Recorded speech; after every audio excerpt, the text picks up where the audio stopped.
ये विस्परिंग था जंगल लॉस्टुत पुराना हैट। यहाँ पेड़ इतने ऊंचे थे कि जैसे आसमान को छू रहे हों। उनके पत्ते एवरिये और सुनेवरिये रंग की छतरी बना रहे थे। धूप की किरणें जंगल के जमीन पर नाच रही हैडन, फर्न और काई पर रोशनी बिखेर रही हैडन। हवा सदियों से छुपे राज की बातें कर रही थी, जादू और अजूबों की कहानियां सुना रही हैड। विस्परिंग ते जंगल के मिडल ओ बीच एक छोटी सी धारा कंकर पत्थरों पर गुनगुना रही हैड। कॉलोरीन कांच जैसे पंखों वाली तितलियां जंगली फूलों के बीच उड़ रही हैडन। विस्परिंग ता जंगल अपनी ब्रीदिंग हैड में किसी के सुनने का इंतजार कर रहा हैड। एक दिन अनन्या नाम की एक छोटी बच्ची विस्परिंग ते जंगल में भटक गई। स्पार्कलिंग थी आंखों और जिज्ञासु मन वाली अनन्या जंगल के जादू की तरफ खींची चली गई। वो बढ़ाते हुए रास्तों पर पंजों के बल चली। उसका दिल उम्मीद से जोरों से धड़क रहा हैड। विस्परिंग ते जंगल ने उसका स्वागत मेड। अनन्या को कहानियां लॉस्टवुड पसंद हैडन, एडवेंचरक कारनामों की, छुपे हुए खजानों की और दूर देशों की स्टोरीज। वो किताबें प्रहा स्प्रेडिंग थी, हर पन्ने के साथ उसकी कल्पना उड़ान भरती हैड। एक दिन अपनी दादी के अटारी में क्वेस्ट बीन स्प्रेडिंग ते हुए अनन्या को एक धूल भरे कोने में रखा एक लकड़ी का संदूक मिला।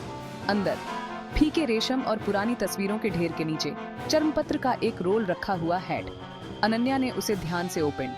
चर्मपत्र चरमरा गया, जिस पर फीकी स्याही से बना एक नक्शा दिखाई दे रहा हैड। ये विस्परिंग ते जंगल का नक्शा था, लेकिन ये नक्शा अलग हैड। यह गुप्त रास्तों और छिपी हुई घाटियों के बारे में बता रहा था, और उसके बीच में एक तारे से चिह्नित एक खजाना हैड। अनन्या के सीने में उत्साह उमड़ पड़ा। एक असली खजाने की खोज। उसने नक्शे की रेखाओं का पीछा किया। उसकी उंगलियां बेसब्री से फड़फड़ा रही हैडन। विस्परिंग ता जंगल बुला रहा था। उसके राज हवा में फुसफुसा रहे थे। अनन्या जानती थी कि उसे खजाना ढूंढना ही हैड। अपने नक्शे और उम्मीदों से भरे दिल के साथ अनन्या ने फुसफुसाते जंगल में प्रवेश किया। जंगल ने उसका स्वागत एक पुराने दोस्त की तरह किया। अनन्या ने नक्शे की फीकी रेखाओं का पीछा किया। वह काई से ढके पत्थरों पर नालों को पार करती गई। हवा की फुसफुसाहट ने उसके दृढ़ संकल्प को हवा दी। अनन्या का सामना ऐसे जीवों से हुआ जो उसने पहले कभी नहीं देखे थे। फुसफुसाता जंगल जादू से जीवंत था। नक्शा अनन्या को विस्परिंग ते जंगल में और अंदर जंगल के दिल की ओर ले गया। वह एक ऐसी जगह रीचिंगी जहां अजीब सी रोशनी है। बीच में एक लॉस्टवुड बड़ा ओक का पेड़ था, जिसकी ब्रांचें प्राचीन भुजाओं की तरह स्वर्ग की ओर पहुंच रही हैडन। ये नक्शे पर अंकित साधन था, छिपे हुए खजाने का स्पॉट। अनन्या ओक के पेड़ के पास रीचिंगी, उसका दिल प्रत्याशा से तेज धड़क रहा हैड। जैसे ही वो स्प्रेडिंग गीव आई, उसने वॉचिंगा की पेड़ के नीचे कुछ चमक रहा है। जड़ों के बीच बसा हुआ काई के एक कालीन से आंशिक रूप से छिपा हुआ एक छोटा सा लकड़ी का डिब्बा रखा हैड। अनन्या ने हाथ बढ़ाया। उसकी उंगलियां उत्तेजना से ट्रेम्बलिंग रही हैडन। यही खजाने का संदूक होना चाहिए। अनन्या ने सावधानी से डिब्बे को लिफ्टेड। यह वंडरजनक रूप से हल्का हैड। उसने एक गहरी सांस ली और उसे ओपन्ड। डिब्बा खाली था, या ऐसा ही लग रहा है। अनन्या ने भ्रमित होकर भौहें सिकोड़। क्या वो इतनी दूर कुछ नहीं पाने आई थी? अनन्या ने इधर उधर वॉचिंगा। वो पूरी तरह से घबरा गई हैड।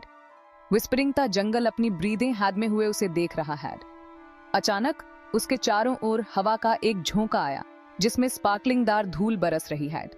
अनन्या ने हाँफते हुए वॉचिंगा कि धूल डिब्बे के अंदर बैठ गई है। यह एक नरम गर्म रोशनी से चमक रहा हैड।